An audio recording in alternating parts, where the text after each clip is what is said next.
Maintenant, nous allons vous proposer la correction de l'exercice 4 de la série 3, module électrochimie, comptant pour l'année 2020-2021.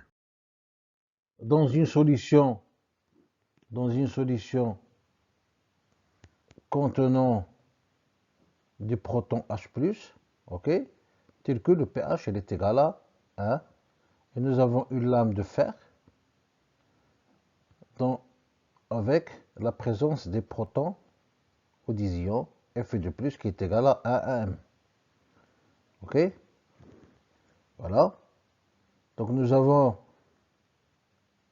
selon la disposition de notre système, nous avons deux couples redox H+, H2 et Fe2+, fer.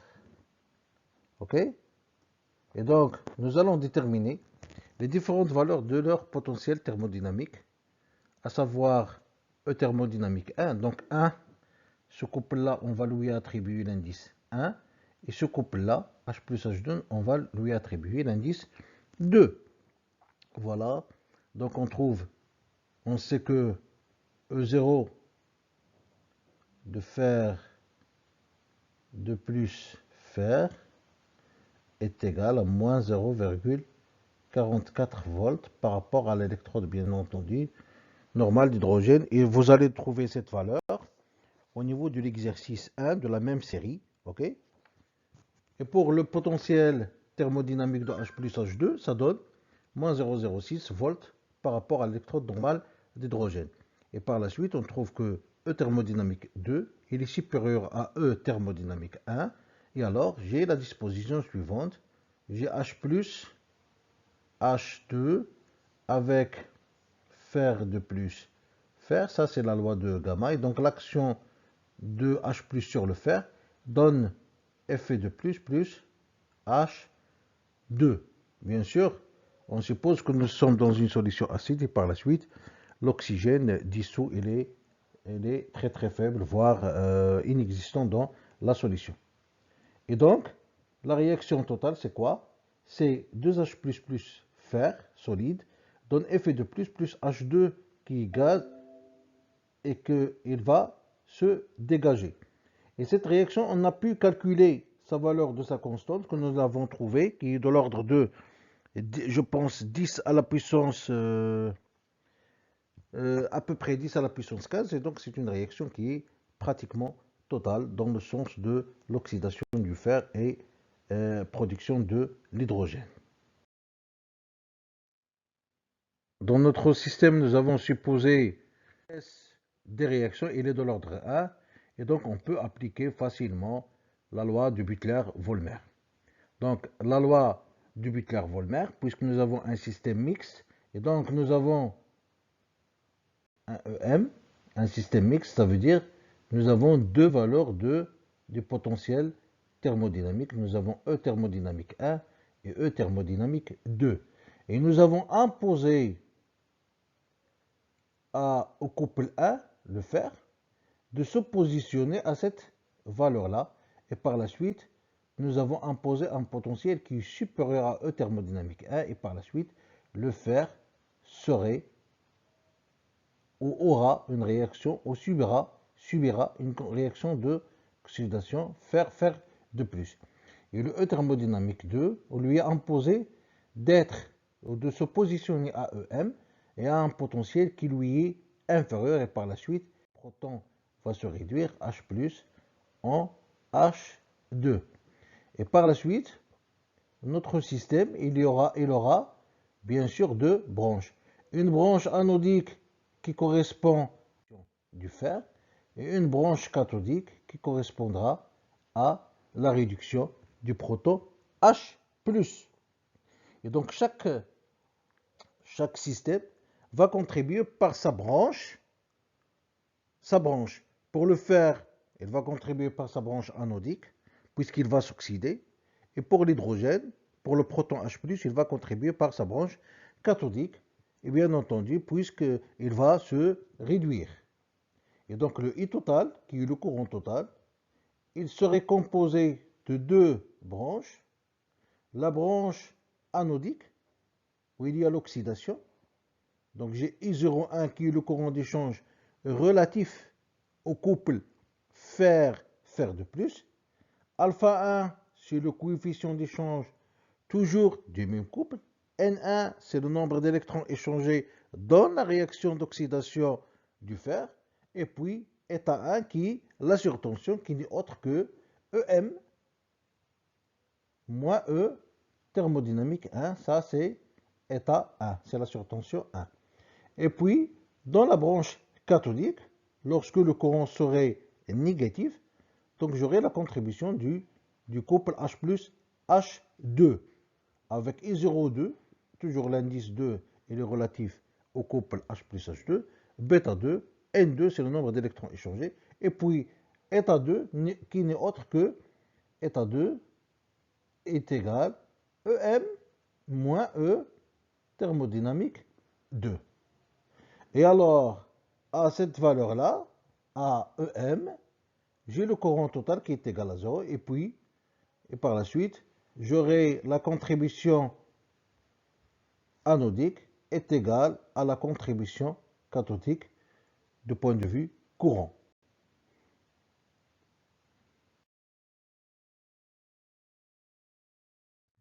Dans cet exercice, nous avons énormément simplifié côté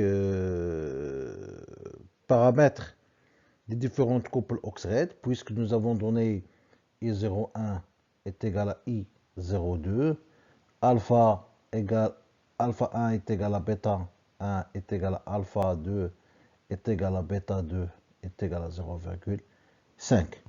Et en passant par le log des différents courants cathodiques et anodiques, on se retrouve avec alpha 1 est égal à N1 fois F fois état 1 qui est égal à moins bêta 2 fois N2 fois F fois état 2. Donc je vais simplifier par les alpha et les bêta puisqu'ils sont égaux.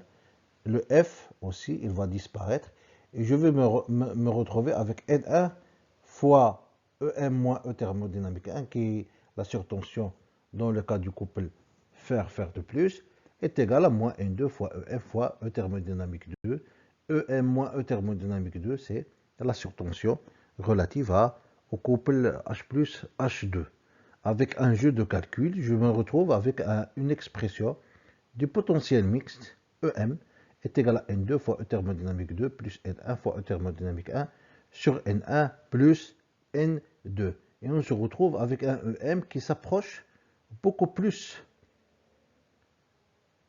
au couple, au potentiel thermodynamique fer de plus et s'éloigne un tout petit peu par rapport au proton H plus H2. Donc, le potentiel mixte s'approche au couple qui échange le plus d'électrons. Voilà. Maintenant, nous allons passer pour déterminer le courant de dissolution. Ça veut dire le courant anodique IA lorsque on est à E est égal à EM.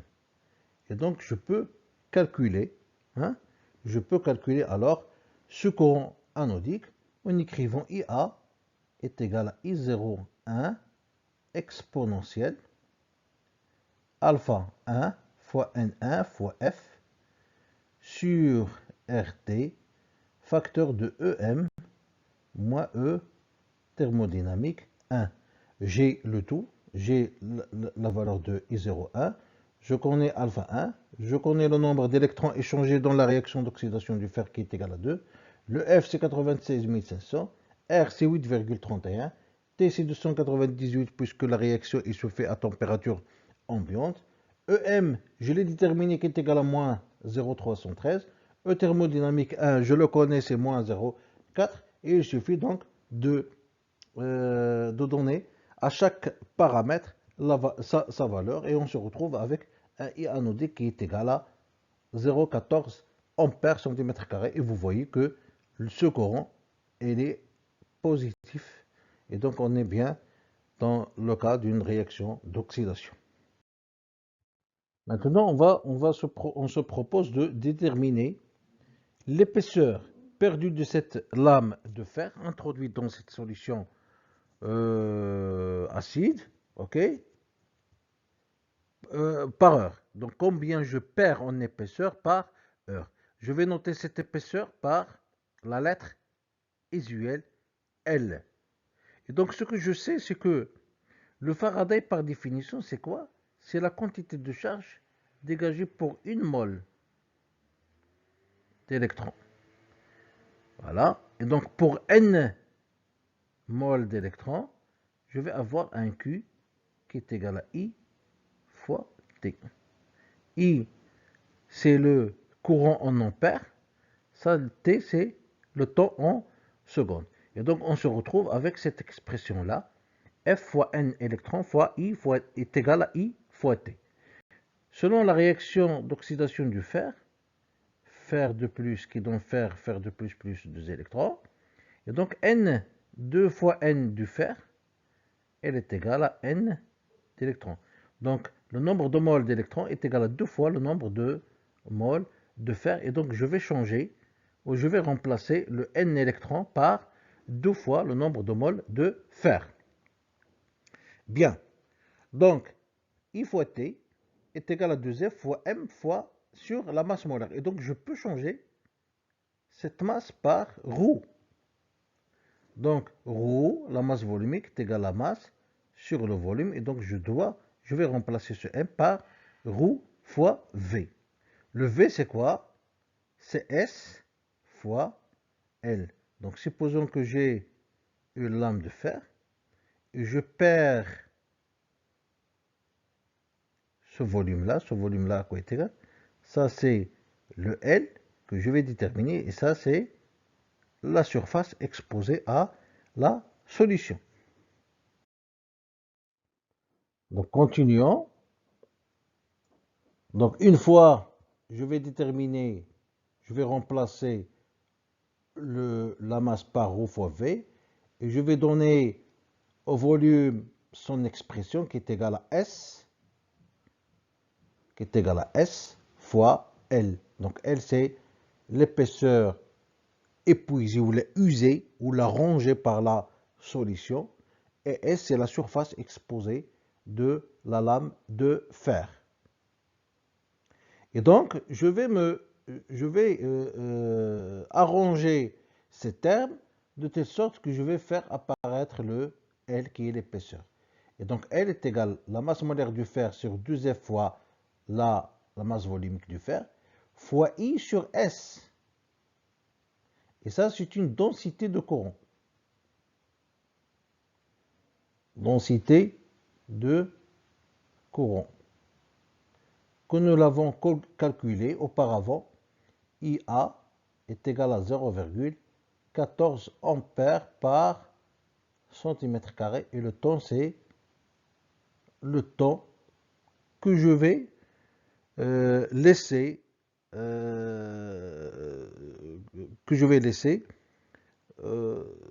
pendant lequel je mets la plaque métallique dans la solution aqueuse. Et donc, puisque je vais déterminer une épaisseur qui serait en centimètres par heure, donc je vais donner au temps 1 heure. Ça veut dire 3600 secondes. Voilà. Tout calcul fait, ça va me donner L est égal à 0,019 cm par heure. Et c'est à peu près égal, c'est 0,2 mm par heure. Le F, c'est 96 500 coulombs. La masse molaire de fer, elle est donnée. Elle est de l'ordre de 56 grammes par mol. Le IA, c'est 0,14 ampères par centimètre carré. Donc, c'est une densité de courant. Et ρ, c'est 7,8 grammes par centimètre moins 1. Ainsi prend fin la correction de l'exercice 4 de la série 3.